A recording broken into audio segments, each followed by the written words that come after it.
Wow, these characters are so cool. Whoa, the world building is so freaking beautiful. I think this is the perfect show to just relax and... Wait. What the fuck is this? Oh no.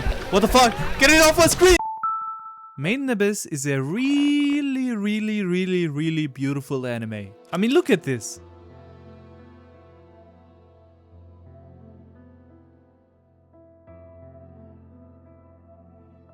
But at the same time, it can become really dark. At first glance, the anime presents itself almost like a children's adventure story, but beneath that innocent surface lies an astounding level of depth. Every character, every detail, every backstory carries emotional weight and meaning that elevates it far beyond your typical anime. It's one of those shows you simply cannot forget after watching. You have to trust me on this one. If the premise doesn't appeal to you, then the sheer beauty, mystery, and atmosphere of the Abyss itself is enough to hook you instantly. So let's see what exactly makes this show so unique and disturbing while trying to ignore the author's questionable fucking up.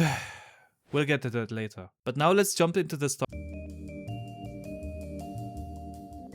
Made in Abyss is about this giant hole in the middle of an island. It's a place filled with ancient treasures and magical artifacts that have very unique and useful abilities. There are also different ecosystems with various plants and animals that have special looks and capabilities. And humans being the greedy fucking bastards they are, built an entire village around it for the sole purpose of exploiting it, selling the different things they find and making a living from it. Now not everyone's able to go down the abyss and collect stuff. You need professionals. That's why the people who go down the abyss are called cave raiders. And to show how skilled and fit the cave raiders are, they are given whistles with different colors for each layer of the abyss. The red being the absolute beginner whistle, which is usually for kids that gather relics around the surface, up until the white whistle, where only the absolute beasts can go however deep they want. Pause. Now you might be asking, why can't they build an elevator that just goes straight down? Well, aside from the dangerous paths and the big scary animals that can kill people, the Abyss poses another problem. The Abyss consists of 7 layers that stretch deep into the earth, each having different ecosystems and their own uniqueness. If planned well, the cave raiders can descend very easily without any major consequences. But the real danger is when they ascend back up. Whenever someone ascends back up, they get hit with every possible side effect known to mankind. The deeper you go, the worse the side effects get when you ascend back up. Returning from the first layer causes mild dizziness. From the second and third layer you feel like you've had a concussion while you also vomit everywhere. From the fourth layer you get severe pain and you bleed from every hole in your body. And also maybe even shit some organs out. And finally from the fifth layer and beyond you just turn into a pile of rocks. And it's crazy that we have something similar in real life. The Abyss is basically an upside down ocean where the pressure increases the deeper you go. And you might occasionally find some fucked up organisms. They call this phenomenon the Curse of the Abyss. And besides the Curse of the Abyss, there are also the creatures of the Abyss that I've mentioned earlier. To make matters even better for humans, some of the creatures possess very deadly abilities. There are monsters who can mimic the prey's voice to lure them, or others that have the ability to slightly see into the future and can literally predict your movement. Or those that are unusually huge and dominate the whole environment. And so many other species that live in this mysterious and vast abyss. And we don't explore half of it. Every single foot you descend in this hellhole is a very dangerous one, and it could potentially cost you your life. So now tell me, who is better suited for exploring the abyss? Option A, a strong and experienced cave raider with prior knowledge and at least a blue whistle, or option B, 2 dumb fucking 12-year-olds that are built like sticks. Ding ding ding! Let me introduce you to the invincible team. First up we have Rico, who is the brains of the team and is also the most annoying fucking kid ever.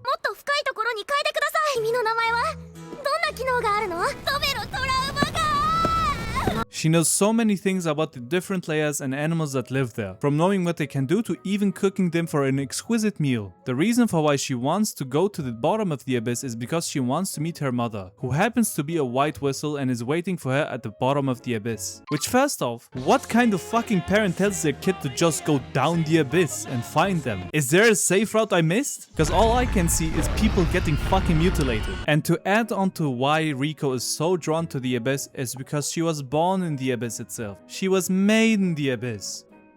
Ah? See what I did there? The second member of the team is Reg. He is a mysterious robot who was found on the first layer after saving Rico. Now Reg is, as you can tell, not a human. He consists of many different rare relics that cannot be found in the surface layers, and it is also said that he has a connection to Rico's mother Liza. And let me just tell you this, he is by far my favorite character. He has noodle arms that can extend and grab anything from far away, he isn't affected by the curse of the abyss despite having very similar human traits, and he is actually useful in dangerous situations, unlike a certain type of person. Oh, and he has a fucking railgun attached to his arm. I think part of choosing kids over grown adults simply empowers the idea of they are just some kids that are thrown into the abyss without really knowing what awaits them. They are innocent, clumsy, curious, and unprepared for what actually lies in the abyss. Which is a direct contrast to what you would really expect from a well-planned cave raider who knows what they are doing. And the childish art style is used to lower your guard. The world of the abyss is punishing and brutal, and seeing these two face death multiple times adds to the feeling of suspense and fear, which makes the scenes hit harder and makes them seem like they don't really fit into this world. Because you wouldn't really expect these bad things to happen to literal kids, would you? You can't really predict what will happen next in this show. The world is built this way to show that it doesn't really give a flying fuck about the main characters. It's just a giant middle finger pointed at the viewer and the characters, which is what makes it way more interesting and feels fresher compared to the other slop we get every day of the same AI generated isekai setting and overpowered edgy main characters. The world of the abyss is different. The author is not afraid to try something new, something that other studios dream of making but can't really make because it's a risky business. So they stick with copying successful anime and then fail. And I mean, come on, can you really compare the music of Made in Abyss to modern shows? It's just a chef's kiss. You've been hearing it throughout the video. The one who composed these is Kevin Penkin, and it's become one of my favorite soundtracks in anime. Thank you, Kevin. But now you may be thinking, so what? You think kids bleeding is that bad? You think I'm not tough enough? It's nothing compared to what I watch in my free time. Wait, what? And well, to that I say that things start getting really concerning in the movie.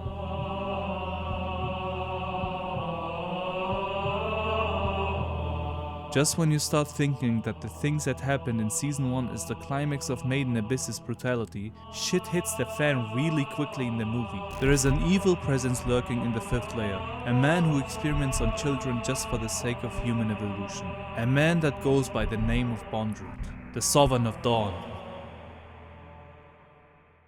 Bondrewd is introduced in the movie of Made in Abyss as the main villain. He's a white whistle who built an entire lab on the 5th layer to conduct heinous experiments on children to figure out how he can conquer the curse of the abyss. These experiments range from exposing children to the curse of the abyss to transforming them into literal school lunchboxes. Bondrewd is, like the other white whistles, a very unique character with a special view on his own actions. His motivation is solely built on rationality, thinking that sacrificing human lives for the sake of uncovering the truth of the abyss and conquering the curse of the abyss is worth it, putting knowledge above everything else. But don't mistake him for a heartless monster. His view on love is kind of twisted.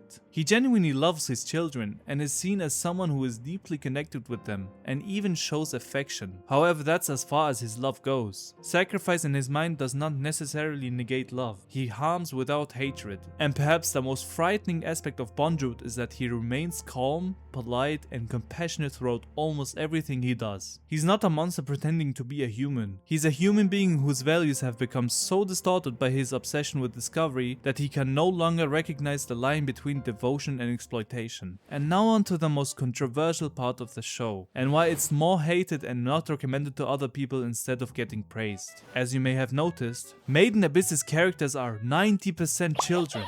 I'm not kidding. While the Abyss feels like it was made by a magician, that same magician also gives off pedophilia vibes. It's come to a point where I'm really torn between praising him for making such a good manga but also feeling disgusted of him for the shit he draws in his manga. Please don't look that up. All that shit I said about the childish art style lowering your guard can be thrown straight into the garbage, because the author Akihito Tsukishi is really fucking weird. He draws so many things that are covered in fluids and slimy substances. I'm not gonna go into the details. I think it's a real shame that manga with this much level of detail is having these controversial controversial opinions in the fandom. Me personally, I don't mind the protagonists being children because of the points I've mentioned earlier, but I would have loved if the show and the manga didn't include these unnecessary and weird fetishes the author has. But overall, Made in Abyss is a fantastic adventure story that can have very lighthearted but also sad and dark moments. And the world building, dare I say, one of the best out there. This show gets 9 out of 10 carrots.